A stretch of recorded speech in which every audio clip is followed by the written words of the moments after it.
the Israeli football fan ban, government under fire. Before we dive in, if you appreciate hard-hitting political analysis that cuts through the noise, hit that subscribe button now. You won't want to miss what's coming next. Right? Let's talk about what happened this week, because this is precisely the sort of mess that makes you question whether anyone's actually running the country. The Home Office finds itself in hot water after a ban on Israeli football fans attending an Aston Villa match has exposed a rather spectacular failure in government coordination. And when I say spectacular, I mean the kind that leave the Prime Minister fuming and opposition leaders circling like sharks. Here's where it gets interesting.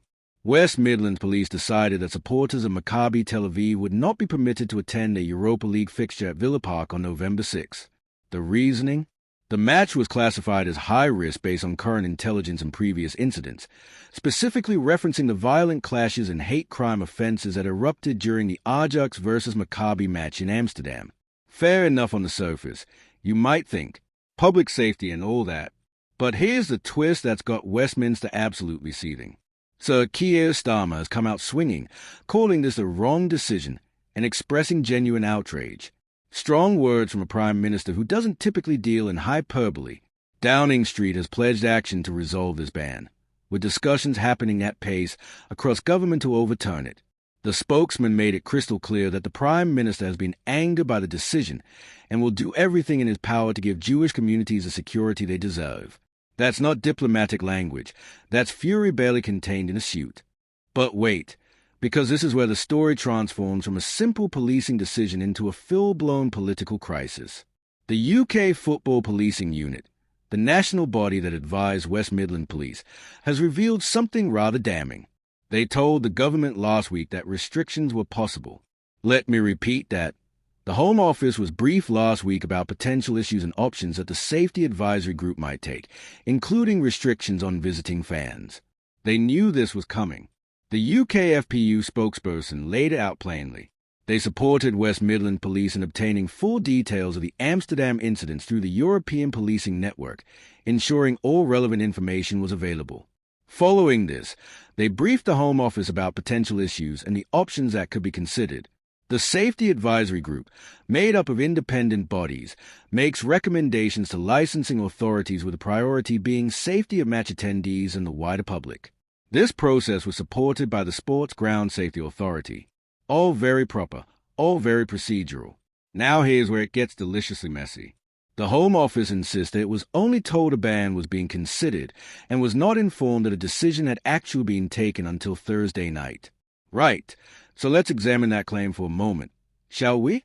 Either the Home Office received a briefing about potential restrictions and somehow failed to grasp the seriousness of what was unfolding, or they understood perfectly well but chose not to intervene until it became a public relations disaster.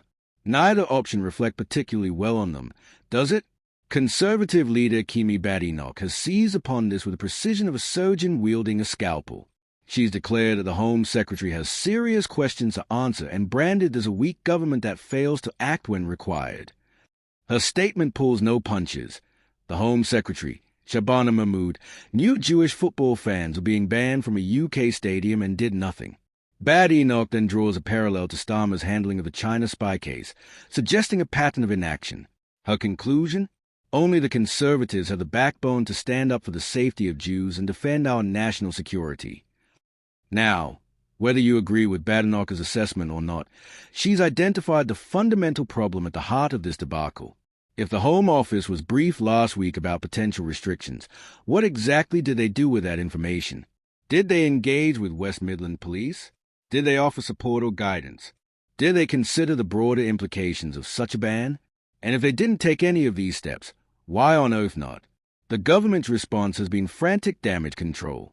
Conversations aimed at overturning the ban now include Home Office offers of support to Birmingham Police, a phone call between Community Secretary Steve Reed and Birmingham City Council, and Culture Secretary Lisa Nandy meeting with officials to discuss what more can be done. The Prime Minister's spokesman promised further updates, saying these discussions are happening at pace across government, with all the relevant groups to find a way to resolve this. That's the sound of a government scrambling to fix something that arguably should never have happened in the first place.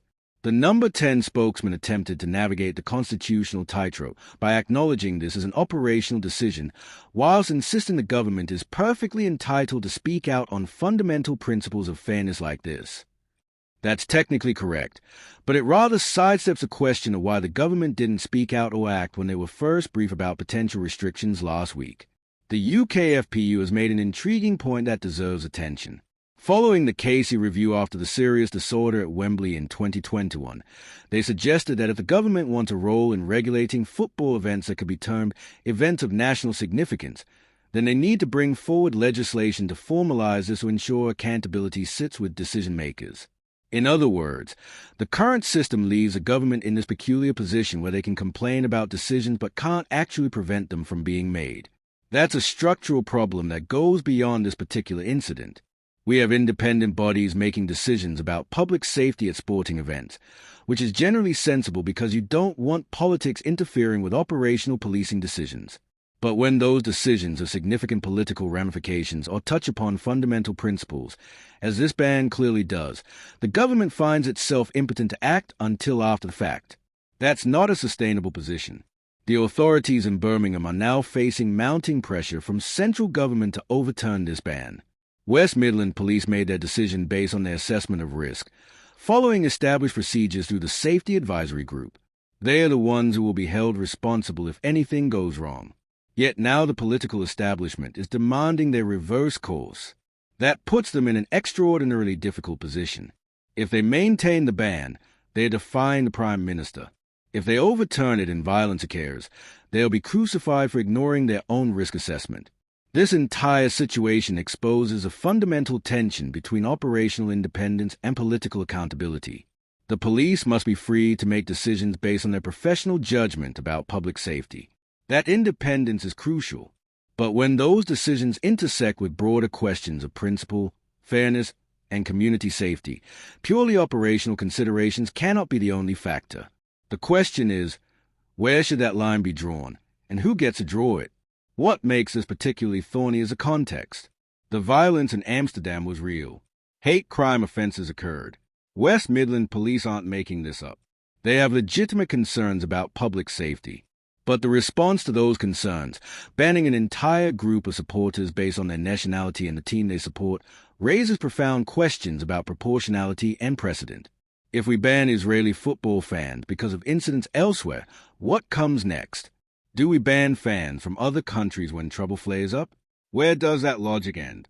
The government's current position seems to be that this ban is wrong on principle, regardless of the security concerns. That's a defensible stance, but it requires them to explain what alternative security measures they believe would be adequate. Simply declaring something is wrong without offering a workable solution is politics, not governance. The offers of Home Office support to Birmingham Police suggest they recognize this, but whether that support will be sufficient to allow the match to proceed safely with Maccabi fans in attendance remains to be seen. This story is developing rapidly, with the government promising further updates. The ban stands as of now, with a match scheduled for November 6. The coming days will reveal whether the government's intervention succeeds in overturning this decision or whether operational independence prevails. What's already clear is that someone has monumentally miscalculated, either in making the decision, in communicating it, or in responding to it. The political fallout from this will rumble on regardless of how it's resolved. Bad Enoch has landed significant blows, framing this as part of a pattern of government weakness.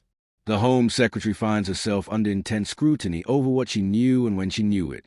And the Prime Minister, who built his leadership on competence in getting things done, now has to explain why his government was apparently caught flat-footed by a decision they were briefed about days in advance.